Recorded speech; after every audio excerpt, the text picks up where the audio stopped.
거울 속 목격자 사건. 2019년 가을 서울 마포구에서 발생한 한 연쇄 강도 사건은 수사관들을 당혹스럽게 만들었습니다. 범인은 한 달간 5차례에 걸쳐 심야 편의점을 털었지만 그 누구도 범인의 얼굴을 제대로 보지 못했습니다. 마스크와 모자로 완벽하게 얼굴을 가렸고 매번 CCTV 사각지대만 골라 움직였죠. 하지만 6번째 범행 직후 한 통의 제보 전화가 수사의 판도를 완전히 뒤집어 놓았습니다. 제보자는 자신이 범인의 얼굴을 똑똑히 봤다고 주장했습니다. 그런데 그가 범인을 목격했다는 장소가 문제였습니다. 범행 현장이 아닌 자기 집 거울 속에서였다는 겁니다. 2019년 10월 17일 새벽 2시 30분 마포구 공덕동의 한 편의점에서 강도 사건이 발생했습니다. 검은색 후드티에 야구 모자를 쓴 남성이 흉기를 들고 들어와 현금과 담배를 강탈한 뒤 유유히 사라졌습니다. 5번째 범행과 동일한 수법이었고 경찰은 동일범의 소행으로 보고 수사를 진행했습니다. 하지만 이번에도 단서는 없었습니다. 편의점 CCTV는 범행 1시간 전부터 작동하지 않았고 주변 상가의 CCTV 역시 사각지대였습니다. 범인은 마치 현장을 사전답사라도 한 듯 철저했습니다. 그런데 범행 다음 날 오후 놀라운 제보가 들어왔습니다. 서초구 방배동에 거주하는 김민준이라는 30대 남성이 경찰서에 직접 찾아왔습니다. 그는 떨리는 목소리로 말했습니다. 제가 범인을 봤습니다. 아주 선명하게요. 수사관들은 반색했지만 곧 이어진 그의 진술에 고개를 갸우뚱할 수밖에 없었습니다. 거울 속에서 봤습니다. 제 집 욕실 거울에서요. 김민준의 진술은 기이했습니다. 그는 범행 당일 새벽 2시 40분경 화장실에 갔다가 거울 속에서 낯선 남자의 얼굴을 목격했다고 했습니다. 처음에는 자신의 착각이라고 생각했지만 그 얼굴은 분명 자신이 아니었고 게다가 뒤에 보이는 배경도 자신의 욕실이 아니었다고 주장했습니다. 뉴스에서 연쇄 강도 사건을 보고 혹시나 하는 마음에 신고하게 됐다는 것이었습니다. 대부분의 수사관들은 이를 황당한 착각이나 관심을 끌기 위한 거짓 신고로 치부하려 했습니다. 하지만 수사팀장 박정우 경감은 달랐습니다. 그는 일단 자세히 들어보자며 김민준에게 목격한 인물의 인상착의를 상세히 설명해달라고 요청했습니다. 그러자 김민준은 놀라울 정도로 구체적인 묘사를 쏟아냈습니다. 30대 중후반으로 보이는 남성이었고 왼쪽 눈썹에 작은 흉터가 있었습니다. 코가 약간 매부리 코였고 턱선이 각져 있었어요. 그리고 목 오른쪽에 별 모양 문신이 있었습니다. 머리는 짧은 스포츠 머리였고요. 박 경감은 몽타주 전문가를 불렀습니다. 김민준의 진술을 바탕으로 완성된 몽타주는 놀라울 정도로 세밀했습니다. 보통 목격자들은 범인의 대략적인 인상만 기억하는 경우가 많은데 김민준은 마치 사진을 보듯 정확하게 기억하고 있었습니다. 심지어 범인이 입고 있던 옷의 상표까지 기억했습니다. 검은색 후드티의 가슴 부분에 작은 영문 로고가 있었다는 것까지 말이죠. 수사팀은 반신반의하면서도 이 몽타주를 기존 용의자 데이터베이스와 대조했습니다. 그리고 놀랍게도 한 명이 검색됐습니다. 이태성이라는 38세 남성으로 과거 절도 전과가 있었고 몽타주와 80% 이상 일치했습니다. 특히 왼쪽 눈썹의 흉터와 목의 별 모양 문신까지 정확히 일치했습니다. 수사팀은 즉시 이태성의 소재를 파악했습니다. 그는 강북구 수유동의 한 원룸에 거주하고 있었습니다.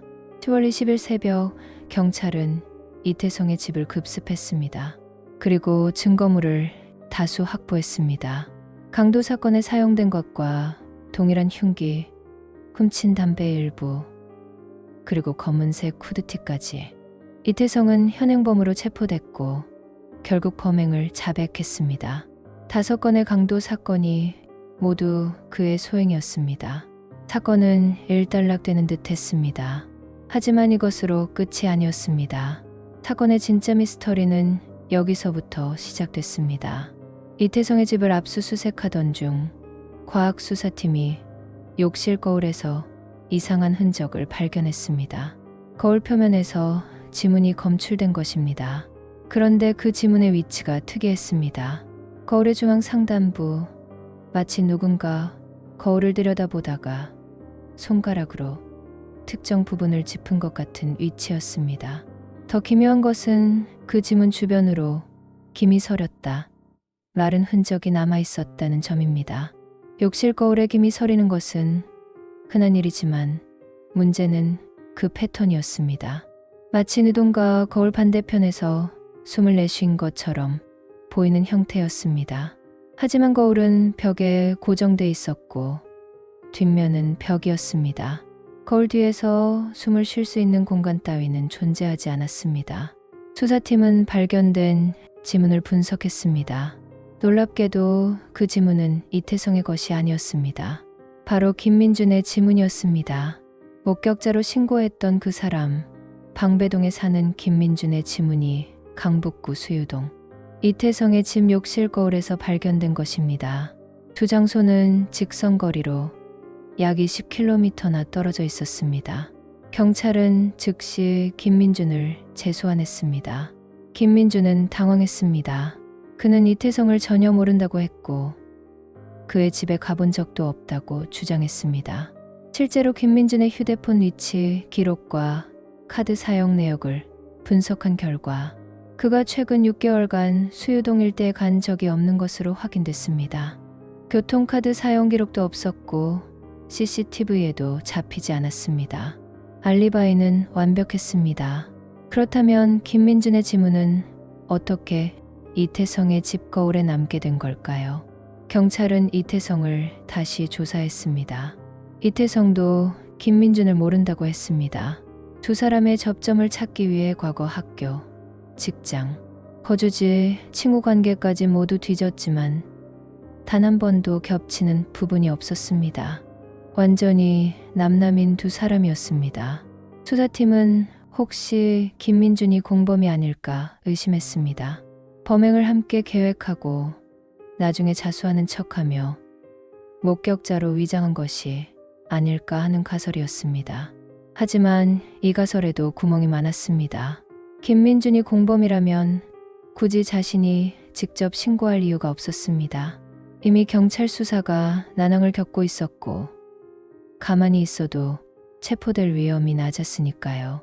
더구나 공범이 자신의 지문을 범인의 집에 남겨둘 이유는 더더욱 없었습니다. 과학수사팀은 김서린 흔적을 정밀 분석했습니다. 그 결과 더욱 당혹스러운 사실이 드러났습니다. 김이 서린 시점이 범행 당일 새벽 2시 40분경으로 추정된다는 것입니다. 욕실의 온습도, 환기 상태, 물 사용 흔적 등을 종합적으로 분석한 결과였습니다. 이는 정확히 김민준이 자신의 집 거울에서 범인을 목격했다고 진술한 그 시간이었습니다. 더 이상한 점도 있었습니다. 거울에 남은 지문의 각도였습니다. 보통 사람이 거울을 만질 때는 거울을 정면으로 바라보고 손가락을 뻗습니다. 하지만 이태성의 거울에 남은 김민준의 지문은 각도가 반대였습니다. 마치 거울 반대편에서, 즉 거울 속에서 바깥쪽으로 손가락을 뻗은 것 같은 각도였습니다. 과학수사팀원들은 이를 재현해보려 했지만 불가능했습니다. 그런 각도로 지문을 남기려면 거울 뒷면에서 앞으로 손가락을 대야 하는데 거울 뒤는 벽이었으니까요. 수사팀은 막다른 골목에 봉착했습니다. 김민준의 진술은 너무나 정확해서 목격자가 맞는 것 같은데 그가 범행 현장이나 범인의 집에 있었다는 증거는 전혀 없었습니다. 오히려 그가 자기 집에 있었다는 증거만 있었습니다. 같은 시각 그의 집 CCTV에는 그가 욕실로 걸어가는 모습이 찍혀 있었고 와이파이 접속 기록도 그의 집에서 끊기지 않았습니다. 박정우 경감은 한 가지 가능성을 떠올렸습니다. 혹시 거울을 매개로 한 초상적 현상은 아닐까? 물론 과학적으로 말이 안 되는 소리였지만 다른 설명이 불가능했습니다. 그는 초심리학 전문가와 물리학 교수들에게 자문을 구했습니다. 하지만 돌아온 답은 한결같았습니다. 불가능합니다. 거울은 단순히 빛을 반사하는 물체일 뿐입니다. 한 양자 물리학자는 흥미로운 이론을 제시했습니다. 양자 얽힘이라는 현상이 있습니다. 두 입자가 아무리 멀리 떨어져 있어도 한쪽의 상태가 변하면 다른 쪽도 즉시 영향을 받는 현상이죠. 혹시 거울도 비슷한 방식으로 연결될 수 있지 않을까요? 하지만 그조차도 이론적으로나 가능한 이야기일 뿐 실제로는 불가능합니다. 라고 덧붙였습니다. 사건은 결국 미제로 남을 뻔했습니다. 이태성은 강도죄로 유죄 판결을 받았지만 김민준의 지문 사건은 명확한 결론을 내리지 못했습니다. 수사 기록에는 과학적으로 설명 불가능한 현상이라는 애매한 문구만 남았습니다. 하지만 사건을 담당했던 수사관들은 아직도 그날을 잊지 못합니다. 한 수사관은 이렇게 말했습니다. 20년 경찰 생활하면서 그런 건 처음이었습니다. 모든 증거가 과학적으로 모순되는 사건이요. 김민준은 이후 정신과 상담을 받았습니다. 혹시 해리성 장애나 다중인격 같은 정신질환이 있는 건 아닐까 의심했기 때문입니다. 하지만 정신과 의사는 그가 완벽히 정상이라고 진단했습니다. 기억도 명확했고 착각이나 환각의 징후도 전혀 없었습니다. 오히려 의사는 김민준에게 이렇게 말했습니다. 당신이 본 것이 무엇이든 그것은 실제였을 겁니다. 당신의 뇌는 거짓말을 하지 않고 있어요. 이태성은 재판 과정에서 한 가지 기묘한 진술을 했습니다. 범행 당일 새벽 집에 돌아와 욕실에 들어갔을 때 거울에서 이상한 감각을 느꼈다고 했습니다. 누가 나를 보고 있는 것 같았습니다. 거울 속에서요. 처음에는 내 착각인 줄 알았는데 분명히 느껴졌어요. 누군가의 시선이. 그는 그때 겁이 나서 거울을 닦으려고 손을 뻗었다가 그냥 나왔다고 했습니다. 수사 기록을 검토하던 중 한 가지 더 흥미로운 사실이 발견됐습니다. 김민준의 집과 이태성의 집 욕실 거울은 같은 제조사, 같은 모델이었습니다. 2018년에 대량 생산된 저가형 거울로 전국에 수만 개가 팔렸습니다. 혹시 이 거울들 사이에 무언가 특별한 연결고리가 있는 건 아닐까? 경찰은 같은 모델 거울을 구매한 다른 사람들에게도 이상한 경험이 있었는지 조사했지만 아무런 단서도 나오지 않았습니다. 과학으로 설명할 수 없다면 우연의 일치일까요? 하지만 우연치고는 너무나 정교했습니다. 김민준이 본 얼굴이 정확히 이태성이었고 그 시간이 정확히 범행 직후였으며 지문까지 남아 있었다는 것. 확률적으로 거의 불가능에 가까운 우연입니다. 어떤 수사관은 이건 우연이 아니라 피연처럼 느껴진다고 말하기도 했습니다. 이 사건은 우리에게 묻습니다. 우리가 알고 있는 세상의 법칙이 정말 완벽한 걸까요? 과학이 아직 설명하지 못한 현상들이 존재하는 건 아닐까요? 거울은 정말 단순히 빛을 반사하는 물체일 뿐일까요? 아니면 우리가 모르는 다른 무언가를 담고 있는 걸까요? 매일 아침 우리가 무심코 들여다보는 거울 속에는 혹시 우리가 모르는 다른 세계가 존재하는 건 아닐까요? 사건 이후 김민준은 이사를 갔습니다. 그리고 새 집에는 거울을 설치하지 않았다고 합니다. 그는 인터뷰에서 이렇게 말했습니다. 더 이상 거울을 볼 수가 없어요. 거울을 볼 때마다 그때 그 눈이 생각나거든요. 거울 속에서 나를 바라보던 그 사람의 눈이요. 그건 분명 내 눈이 아니었어요. 그의 얼굴에는 지금도 그날의 공포가 남아 있었습니다. 우리는 매일 거울을 봅니다. 출근 전에, 화장실에서, 엘리베이터에서. 하지만 혹시 우리가 거울을 볼 때 거울 속 누군가도 우리를 보고 있는 건 아닐까요? 그리고 어느 날 거울 속 세계와 우리 세계의 경계가 흐려지는 순간이 온다면 우리는 무엇을 보게 될까요? 이 사건은 그 가능성을 보여준 것인지도 모릅니다. 과학이 설명할 수 없는 무언가가 분명 존재한다는 것을요. 오늘 이 이야기가 흥미로우셨다면 구독과 좋아요 부탁드립니다.